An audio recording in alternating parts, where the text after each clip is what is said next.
योऽन्तः प्रविश्य मम वाचमिमां प्रसुप्ताम् सञ्जीवयत्यखिलशक्तिधरः स्वधाम्नाम् अन्याश्च हस्तचरण श्रवणत्वगादीन् प्राणान्नमो भगवते पुरुषाय तुभ्यम्।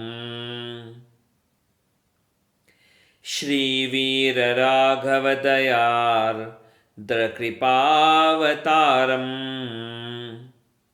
श्रीजानकीश पदपद्मपरागभृङ्गम् श्रीश्रीधरार्य चरणाम्बुजलग्नमौलिम्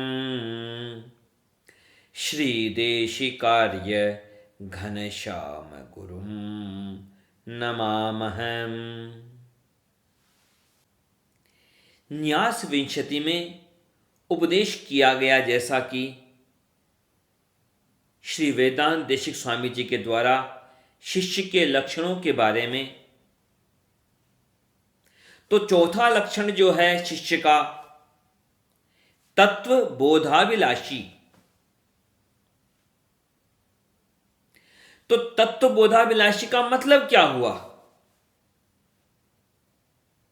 सामान्य शब्द इसमें जो है उसके बारे में तो लोग जानते हैं, अभिलाषी। अभिलाषी का सामान्य अर्थ समझते हैं लोग कि किसी इच्छा को करने वाला, कि यह व्यक्ति उस वस्तु का अभिलाषी है, यह व्यक्ति उस वस्तु को चाहता है। लेकिन अभिलाषी शब्द और गहरा है। केवल इच्छा नहीं, पूर्ण इच्छा, उस इच्छा को पूर्ण करने के लिए तत्परता, आतुरता, व्याकुलता। तो तत्व को जानने की तत्परता हो, आतुरता हो, व्याकुलता हो, वह लक्षण है तत्वबोधाभिलाषी। यह एक अनिवार्य लक्षण है जो कि शिष्य में होना ही चाहिए, कि वह तत्व को जानने के लिए बहुत तत्पर होना चाहिए, व्याकुल होना चाहिए, आतुर होना चाहिए, निरंतर प्रयासरत होना चाहिए शिष्य को तत्व को जानने के लिए। और यह तत्व क्या है? देखिए, तत्व शब्द के भी बहुत सारे अर्थ हो सकते हैं, लेकिन यहां प्रमुख अर्थ जो है, उस तत्व शब्द में भी दो शब्द हैं, तत् और त्वय। तत् शब्द का अर्थ होता है संस्कृत में तत् यानी वह, और त्वय यानी तुम। तो यहां तत् कौन है? यहां तत् यानी वह, यानी परमात्मा, यानी भगवान, यानी ईश्वर। तो उस भगवान का स्वरूप क्या है? और त्वय यानी तुम्हारा स्वरूप क्या है, यानी आपका स्वरूप क्या है। हम भगवान के स्वरूप को भी जानें, हम अपने स्वरूप को भी जानें, और भगवान के साथ हमारा क्या संबंध है उसको भी हम जानें। जब तक हम भगवान के साथ अपने संबंध को नहीं जानेंगे, जब तक हम अपने आप के स्वरूप को नहीं जानेंगे, जब तक हम भगवान के स्वरूप को न जाने, अपने स्वरूप को न जाने और भगवान के साथ अपने संबंध को न जाने, तब तक हमारा बाकी सब कुछ जाना हुआ बेकार है, वह बाकी सब जाना हुआ व्यर्थ है। उस सारे ज्ञान की सार्थकता इस ज्ञान के पीछे है। संसार में हम कितना भी जान लेवें, लेकिन यदि हमने अपने आप को नहीं जाना, यदि हमने भगवान को नहीं जाना, और यदि हमने भगवान के साथ अपने संबंध को नहीं जाना, तो बाकी सारा ज्ञान व्यर्थ हो जाता है। और भगवान को जाना, अपने स्वरूप को जाना और भगवान के साथ अपने संबंध को जाना, तो बाकी सारा ज्ञान सार्थक हो जाता है। हर ज्ञान की सार्थकता इस आध्यात्मिक ज्ञान के साथ में ही है। बाकी जो भी ज्ञान है संसार के अलग अलग विषयों के बारे में, वह ज्ञान पूरी तरह से व्यर्थ हो ऐसा नहीं है। संसार के जो अलग अलग विषय हैं, ज्ञान विज्ञान जो है संसार का, उसका भी महत्व है। लेकिन संसार के बाकी ज्ञान का महत्व कब है? जब हम इस मूल ज्ञान को हम प्राप्त करें। जैसे एक तो है शरीर और एक है आत्मा। तो शरीर का महत्व है और आत्मा का भी महत्व है। शरीर और आत्मा दोनों का महत्व है। आत्मा के बिना शरीर मृतक है, शरीर केवल शव है। आत्मा के बिना शरीर शव है, जला दिए जाने योग्य है। उस शरीर का कोई महत्व नहीं है। और यदि शरीर न हो, केवल आत्मा हो, तो वह आत्मा कार्य कैसे करे? तो दोनों का महत्व है। तो संसार के जो ज्ञान है उनका तिरस्कार नहीं है, लेकिन उन ज्ञानों का, संसार के अलग अलग विषय के जो ज्ञान हैं, उन सब की सार्थकता इस ज्ञान के पीछे है कि हम अपने स्वरूप को जाने, भगवान के स्वरूप को जाने और भगवान के साथ अपने संबंध को जाने। जब तक यह ज्ञान हमें नहीं होगा तो फिर क्या होगा कि हमारे जीवन का जो मूल लक्ष्य है, भगवान के चरणारविंदों की प्राप्ति, भगवान की प्राप्ति, हम उस लक्ष्य की ओर आगे नहीं बढ़ सकेंगे। यदि हम अपने लक्ष्य को जानेंगे ही नहीं तो हम लक्ष्य की ओर कैसे बढ़ सकेंगे? यदि हम अपने लक्ष्य को जानेंगे नहीं तो हम अपने जीवन में अपने ज्ञान की चीजों को सार्थक कैसे कर पाएंगे? जब लक्ष्य का पता ही नहीं होगा तो हमें पता कैसे रहेगा कि हम अपने लक्ष्य की ओर आगे बढ़ रहे हैं या लक्ष्य से दूर जा रहे हैं? इसका पता तभी तो लग सकता है कि जब हम अपने जीवन के लक्ष्य को जाने, पहचाने। अब ये जो शरीर है, इस शरीर को समझो कि मानो ये हमको भगवान ने एक गाड़ी दी, और ये जो आत्मा है इस शरीर में, तो यह आत्मा क्या है? यह मानो इस गाड़ी को चलाने वाला ड्राइवर है। तो ड्राइवर का भी महत्व है, गाड़ी का भी महत्व है। अब गाड़ी और ड्राइवर दोनों का महत्व है। यदि आपको कहीं पहुंचना है तो आपके पास गाड़ी होगी तो आप जल्दी पहुंच जाएंगे। तो इस गाड़ी का महत्व है, इस गाड़ी का महत्व नहीं है, ऐसा बिल्कुल नहीं है।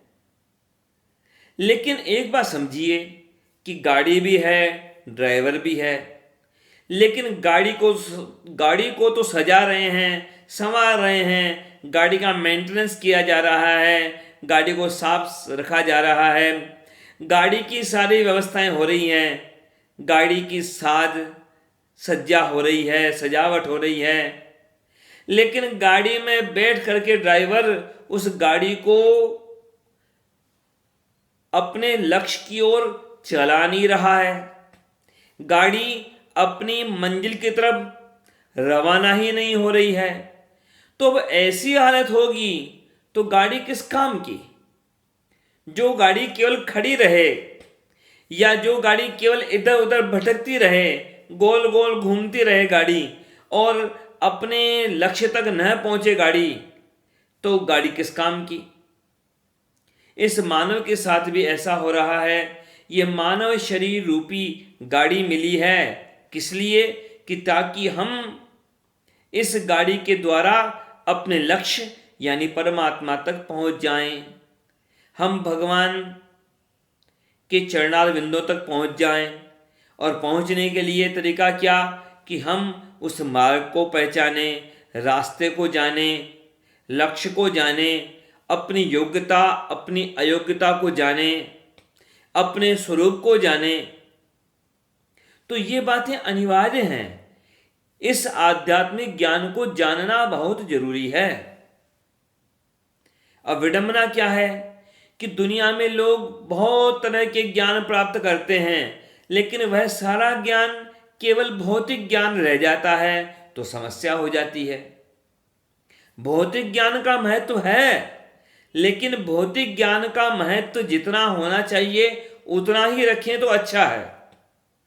अब ड्राइवर को वो धक्का दे दे, गाड़ी से बाहर निकाल दे और कह दे कि गाड़ी है हमारे पास, ये गाड़ी अपने आप हमें पहुंचा देगी अपने लक्ष्य तक, तो वह गाड़ी नहीं पहुंचाएगी ना। गाड़ी में कोई ड्राइवर चाहिए ना।